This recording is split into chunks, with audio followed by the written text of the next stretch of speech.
నాతో ఎక్కువ గొడవలు పెట్టుకోకు, నేను నీకన్నా చాలా ఎక్కువ చదువుకో. అబ్బో, అయితే నిన్ను ఒక క్వశ్చన్ అడుగుతా, దానికి ఆన్సర్ చెప్పు, అప్పుడు నేను నమ్ముతాను ఎక్కువ చదువుకుంటావని.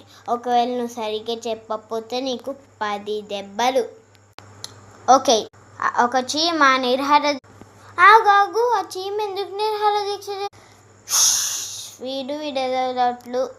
ఆ చీమ నిర్హార దీక్ష చేస్తుంది అని చెప్పే కదా, ఎందుకంటే వాళ్ళ ఫ్రెండ్ని ఒక లారీ గుద్దేసిందంట.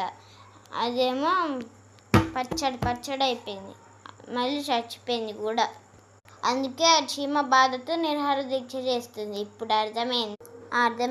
ఒక చీమ నిర్హార దీక్ష చేస్తుంది.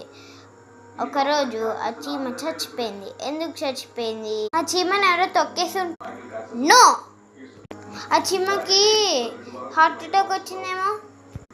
తప్పు. ఆ చీమ బురదలో మునిగిపోయిందేమో. Wrong answer. మరేంటి? ఆ చీమ నిర్హార దీక్ష చేస్తుందని చెప్పా కదా, అందుకే అది ఆకలితో చచ్చిపోయింది. దెబ్బలకి సిద్ధమా? నో. 1 2 3 4 5 6 7 8 9 10